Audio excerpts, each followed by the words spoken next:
Assalamualaikum warahmatullahi wabarakatuh. Perkenalkan, saya Nolanda Nisa Putri dengan NIM 2011-21-3035. Mahasiswa Prodi Ilmu Kesehatan Masyarakat, Fakultas Kesehatan Masyarakat, Universitas Andalas. Baiklah, pada kesempatan kali ini saya akan mensosialisasikan penyakit ptosis kepada salah satu anggota keluarga saya. Dosen pengampu mata kuliah ini yaitu Bu Suci Maisarah Nasution, SST, MKM. Baiklah, langsung saja kita bahas. Yang pertama yaitu definisi ptosis. Ptosis atau blepharoptosis adalah istilah yang digunakan untuk menggambarkan suatu kondisi di mana terjadi penurunan kelopak mata atas, baik sedikit maupun hingga menutupi area pupil mata.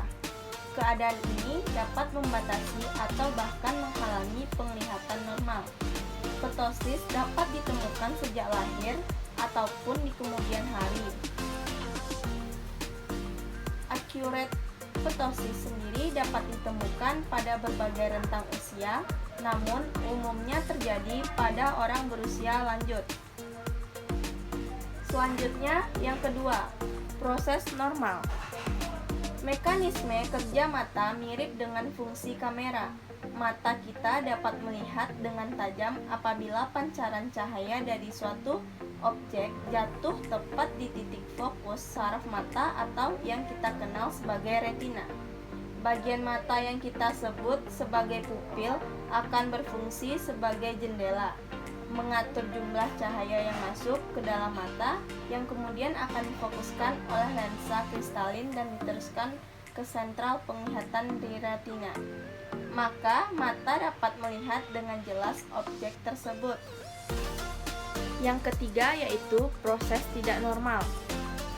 Kondisi ini juga bisa terjadi hanya pada salah satu kelopak mata sehingga membuat mata terlihat besar sebelah.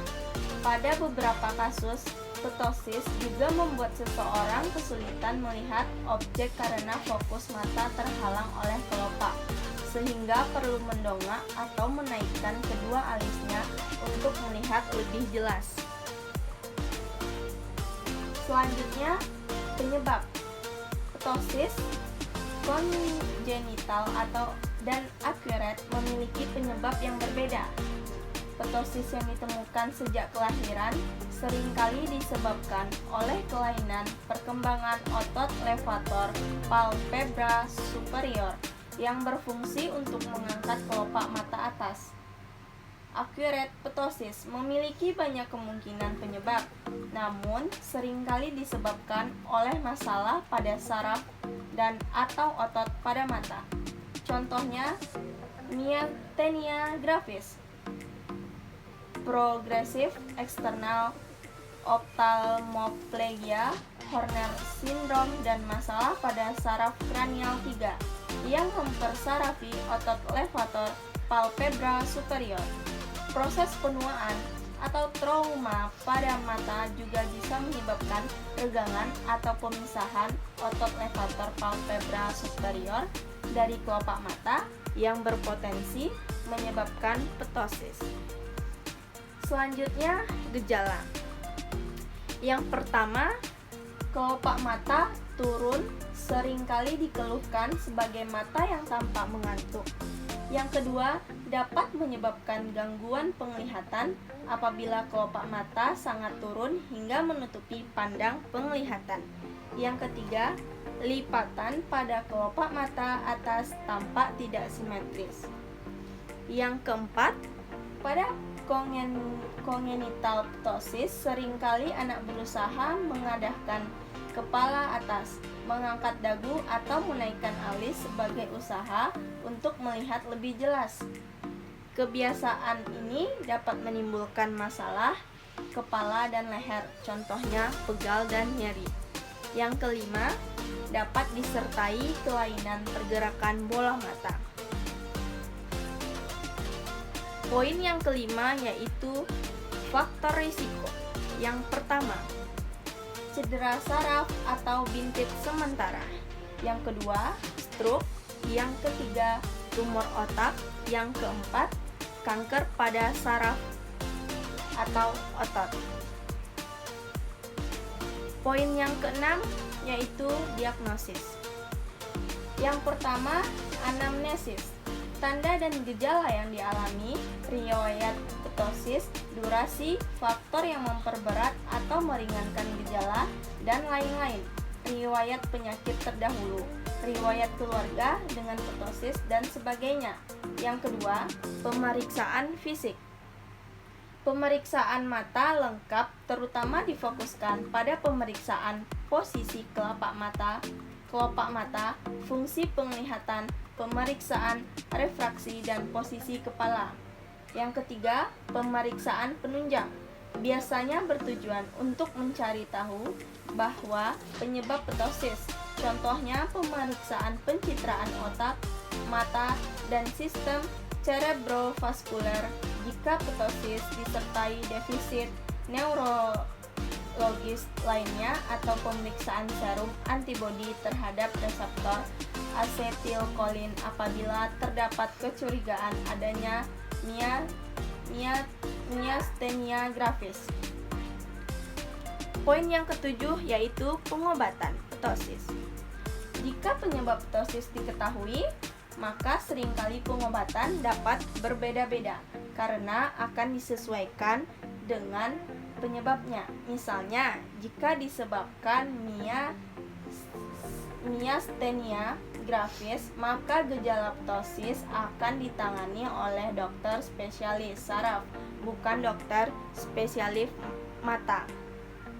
Dan pengobatan sesuai untuk myasthenia gravis dapat memperbaiki gejala ptosis. Selanjutnya, seringkali gejala ptosis dikoreksi dengan melakukan pembedahan. Terdapat berbagai teknik pembedahan yang dapat dilakukan untuk memperbaiki gejala ptosis. Misalnya, yang pertama, frontalis link. Dilakukan untuk menggantung kelopak mata atas dari otot frontalis. Yang kedua, levator advancement. Suatu prosedur pemendekan dari otot levator palpebra.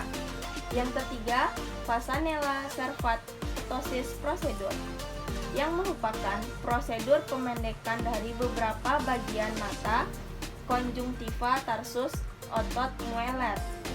Yang keempat, Mueller muscle conjunctival resection, yaitu pemendekan dari beberapa bagian mata atau konjungtiva dan otot Mueller. Pada beberapa kasus, penderita tidak menginginkan tindakan pembedahan. Bila demikian, maka dapat disarankan agar penderita ptosis menggunakan kacamata khusus dengan penahan yang berfungsi menahan kelopak mata atas agar tidak turun. Ptosis pada anak-anak perlu dikoreksi dengan baik agar tidak menimbulkan komplikasi pada fungsi penglihatan. Misalnya saja munculnya amblyopia atau lazy eyes dan astigmatisme. Ptosis juga menimbulkan masalah estetika yang bisa menyebabkan anak kehilangan rasa kepercayaan diri, menarik diri dari pergaulan, dan mempengaruhi prestasi akademik. Pada orang dewasa, ptosis yang tidak ditangani sering sekali menyebabkan gangguan penglihatan dan nyeri kepala frontalis. Gangguan penglihatan dapat menyebabkan masalah dalam menjalankan fungsi sehari-hari, misalnya menyetir, menaiki tangga, dan sebagainya. Pembahasan terakhir yaitu peranan sarjana kesehatan masyarakat menghadapi penyakit ptosis ini. Peran sarjana kesehatan masyarakat dalam mengurangi terjadinya penyakit ptosis adalah dengan memberikan penyuluhan kepada masyarakat apabila kita sudah merasakan keganjalan di mata kita, seperti kelopak mata kita yang mulai susah untuk dibuka, sebaiknya kita langsung memeriksakannya ke dokter terdekat agar bisa segera ditangani bagaimana pengobatan dan akan mengurangi terjadinya komplikasi terhadap penyakit lain.